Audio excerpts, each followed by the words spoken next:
ना जय बताइए श्री क्या बन कृष्णा। रहा है मार्केट पर। मार्केट देखिए, नैस्डैक ने सेल सिग्नल दे दिया और एसएनपी हो सकता है वो सेल सिग्नल आज दे। और अपनी निफ्टी प्रीएम्प्टिव बात है, यहाँ सावधान रहने की जरूरत है।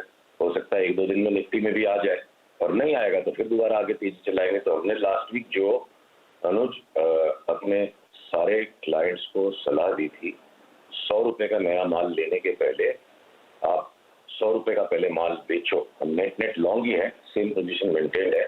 देखो, अगर आज आप लोग जन्माष्टमी मना रहे हो तो मैं थोड़ी सी आपको भगवान से जोड़ के इस बात को बताता हूँ। भगवान लगातार हर व्यक्ति से बात कर रहा है, और जब तक आप भगवान से लगातार प्रेम नहीं करोगे उस बात को सुन नहीं पाओगे। तो लास्ट वीक एक छोटी सी घटना बताता हूँ।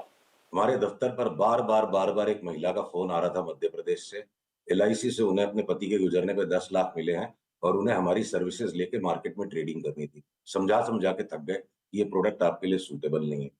तो मैंने हाथ जोड़ के उनसे निवेदन किया कि चलो कम से कम हम आपसे फीस नहीं लेंगे, पाप नहीं चाहिए।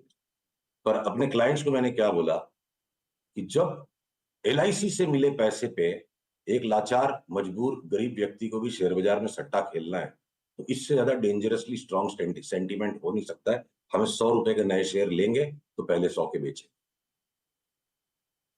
ओके, नहीं ये बात तो बिल्कुल बिल्कुल सही है कि आप थोड़ा सा ये जताना भी बताना भी लोगों को ज़रूरी है कि कौन सा प्रोडक्ट उनके लिए सही है, कौन सा प्रोडक्ट उनके लिए सही नहीं है। तो एनीवे, आप क्या करेक्शन एक्सपेक्ट कर रहे हैं, और अगर हाँ तो किस लेवल्स तक निफ्टी बैंक निफ्टी में? काश मेरी बात आपसे कल परसों होती तो पिक्चर स्पष्ट हो जाता। अभी सावधान रहने की जरूरत है। नैस्डैक का जो सेल सिग्नल आया है उसके सिवाय आप दो तीन चीजों को और देखो। अगर पीसीआर किसी तरह से मेरी ये चार्ट को दिखा पा रहे हैं, डॉलर इंडेक्स की चार्ट जो अगर आपके स्क्रीन पर अब आ रही है उसमें एक बाई सिग्नल बनना शुरू हो गया है। डॉलर इंडेक्स का मतलब ग्लोबल पैसे की कीमत।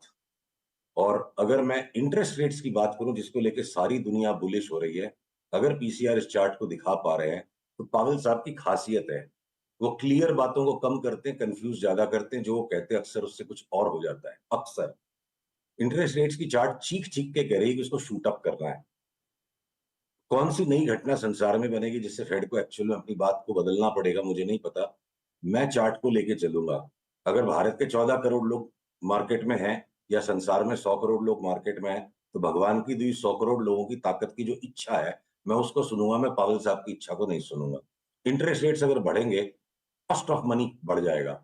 और अगर यहाँ वॉलेटिलिटी इंडेक्स की चार्ट दिख रही है स्पाइक आने के बाद, कंप्लीटली कोलैप्स होकर अगर वॉलेटिलिटी इंडेक्स भी वापस ऊपर जाने को तैयार है, तो कॉस्ट ऑफ स्पेकुलेशन बढ़ने का खतरा है, कॉस्ट ऑफ मनी बढ़ने का खतरा है, और वैल्यू ऑफ मनी के बढ़ने का खतरा है। यहां पे एसेट्स को और फर्दर एक्वायर करना मैक्रो लेवल पर सेंसिबल नहीं है। सिग्नल आएगा तब हम मंदी करेंगे, अभी फिलहाल हम तेजी में हैं। और हो सकता है सिग्नल कल आ जाए, परसों आ जाए।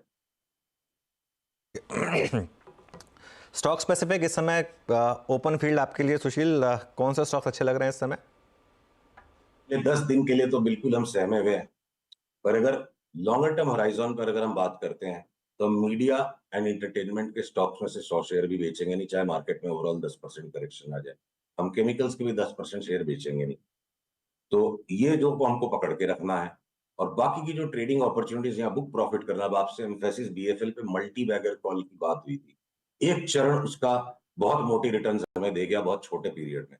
अब वहां अगर टेक प्रॉफिट का सिग्नल आ गया है, हम उसमें टेक प्रॉफिट करेंगे 10-12%। अगर कोई कारण से निफ्टी घट गई 8%, कह नहीं रहा घटेगी, ट्रोलर्स के लिए ठीक, इतना मसाला काफी है। अगर 8-10% निफ्टी में कोई करेक्शन आ जाता है और मुझे बीएफएल वापस से एम्फेसिस वापस से 15-17% नीचे मिल जाता है, तो पकी हुई खीर को खाना जरूरी है। तो जहां टेक प्रॉफिट हम वो करेंगे।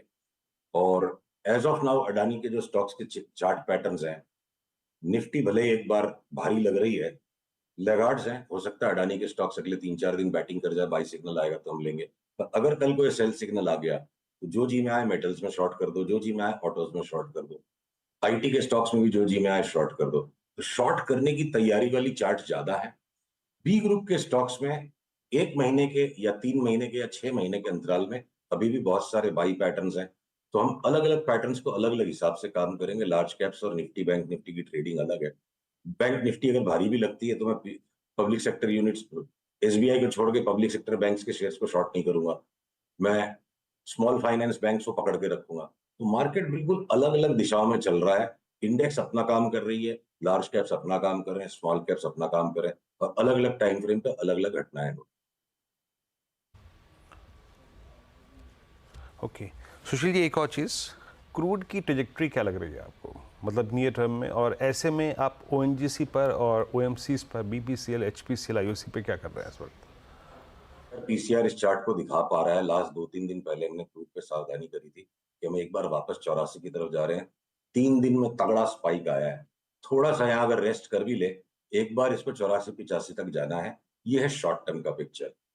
तो हो सकता है कि as it is BPCL, HPCL इतना भागे हुए हैं और अब उनमें सेल सिग्नल आ गया है, तो हमारा माइंड कोइंसिडेंटली रीड करेगा कि क्रूड बढ़ रहा है इसलिए एचपीसीएल बीपीसीएल घट रहा है। अक्सर होता भी है ऐसा, पर वो एक्चुअल फंडामेंटल रियलिटी में रोज रोज के क्रूड के भाव से रोज रोज के बीपीसीएल एचपीसीएल की अर्निंग्स चेंज नहीं होती है। इनकी परचेजेस क्रूड की और इनकी आगे की फॉरवर्ड सेल्स सारी हेज्ड होती है, स्प्रेड हेज्ड होता है। मार्केट रिएक्ट करता है क्रूड के भाव पे एचपीसीएल, बीपीसीएल, ओएनजीसी में। ओएनजीसी की चार्ट को देखिए, हम लास्ट कुछ महीनों से ठीक से पकड़ नहीं पा रहे हैं, तो उस पर मैं ज्ञान नहीं वघारना चाहता हूं, मैं उसको अवॉइड करूंगा। एचपीसीएल, बीपीसीएल में भी एक शॉर्ट सेल सिग्नल है, तो उनको आप शॉर्ट कर सकते हो। और क्रूड एक बार के लिए उछलता लगता है, पर हमारी 6 महीने की और साल भर की क्रूड की अभी तक की जो फोरकास्ट है, रिडिकुलस साउंडिंग। हम 6 महीने के अंतराल पे बहुत बड़ी मंदी में है क्रूड में। वो कॉल को हम वापस रीएक्टिवेट करेंगे अगर 84 के आसपास जाकर दोबारा सेल सिग्नल, 84 के ऊपर निकल गया, हम उस ध्यान को छोड़ देंगे।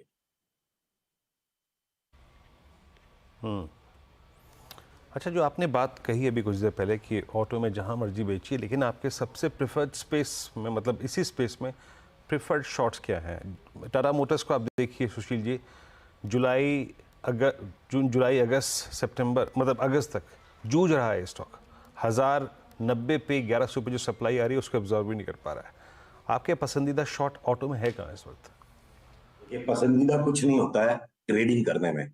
यहाँ पे चूंकि अनुज ने मुझे कल सूचित किया था, आप लोग जन्माष्टमी मना रहे, एक बात बता दें, अपनी इच्छा को खोजना और अपनी इच्छा को पूरी करने में वासना आएगी और जीवन के सारे दुख आएंगे। तो दूसरों की इच्छा पे ध्यान देना, भगवान से प्रेम करना है। आपको मार्केट की इच्छा के अनुसार चलना पड़ेगा। जिस दिन सिग्नल आएगा, जिस चीज में सिग्नल आएगा उसमें हम काम कर देंगे। पसंद क्या है मेरी पसंद की हैसियत क्या है? बाजार की हैसियत के अनुसार मुझे चलना पड़ेगा, बाजार की सेवा करनी पड़ेगी। पसंदीदा मेरे लिए तो कुछ नहीं।